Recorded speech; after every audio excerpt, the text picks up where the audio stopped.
की चौधरापन है और हमारे संप्रभुता पर की चौधरापन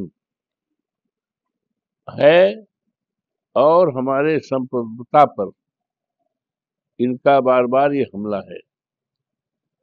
ये इनके इस कदम से हमारे देश की अर्थव्यवस्था पर, हमारे देश के विकास पर किसी प्रकार का कोई फर्क नहीं पड़ने वाला है। अच्छा है ये अमेरिका के राष्ट्रपति जी इस तरह की विचारधारा, इस तरह का कदम, इस तरह का बयानबाजी बंद कर दें। हमारे देश पर उनके इस बयान का, इनके इस कार्रवाई का किसी प्रकार का कभी असर नहीं होने वाला। हमारा देश सक्षम है।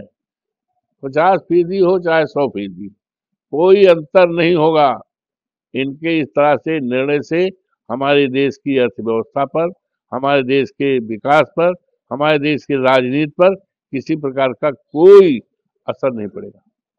वहीं पे अगर बात की जाए, शिवराज सिंह चौहान जो पूर्व मुख्यमंत्री, इसमें केंद्रीय मंत्री हैं, उन्होंने कहा कि तीसरी आंख खोलेंगे तो गुंडे टिक नहीं पाएंगे, अगर हम अपनी तीसरी आंख खोलेंगे तो हमें धमकाने वाले टिक नहीं पाएंगे, और 50,000 पैसे लगाने की तैयारी हम अपनी तरफ से करेंगे।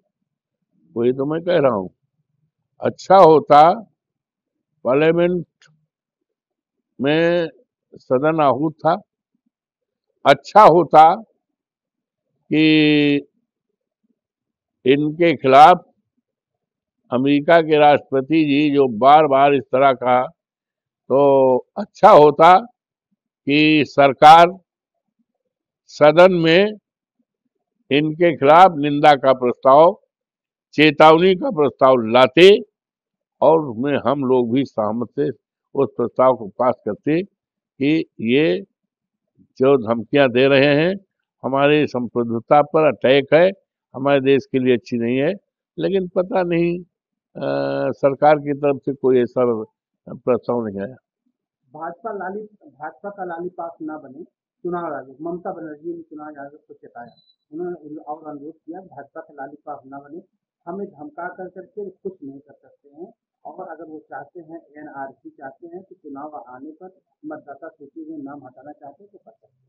देखिए ऐसा है, ये लोकतंत्र के लिए बड़ा खतरा है कि जब सरकार और चुनाव आयोग की विचारधारा एक हो जाए तो देश के लोकतंत्र के लिए खतरा है। लेकिन बाबा साहब भीमराव अम्बेडकर के संविधान खतरा है, लेकिन हमें पूरा विश्वास है अपने सम्मानित सभी देशवासियों पर कि लोकतंत्र पर खतरा नहीं आने पाएगा।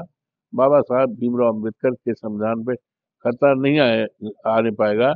इसके लिए पूरा देश और बाबा साहब भीमराव अम्बेडकर के संविधान को मानने वाले वो एक हो जाएंगे। ममता बनर्जी ने केंद्र सरकार से आरोप लगाया, उन्होंने कहा प्रधानमंत्री को मेरी कुर्सी का उतना ही सम्मान करना चाहिए जितना मैं उनकी कुर्सी का करती हूँ। ठीक। और 100 दिनों से उन्होंने केंद्र सरकार को आरोप लगाया था कि सभी धनराशि रोक दी है, जिसमें नल जल योजना की धनराशि रोक दी है, आवास योजना की धनराशि रोक दी है, ऐसे करने से उनकी देखिए देश सबका है और सरकार की जिम्मेदारी है सभी देशवासियों के लिए और सभी राज्य में विकास के लिए जो कल्याणकारी योजनाएं हैं उसमें धन देना चाहिए, आवंटन करना चाहिए, और विकास में किसी तरह से सौतेला व्यवहार केंद्र को नहीं करना चाहिए। Thank you.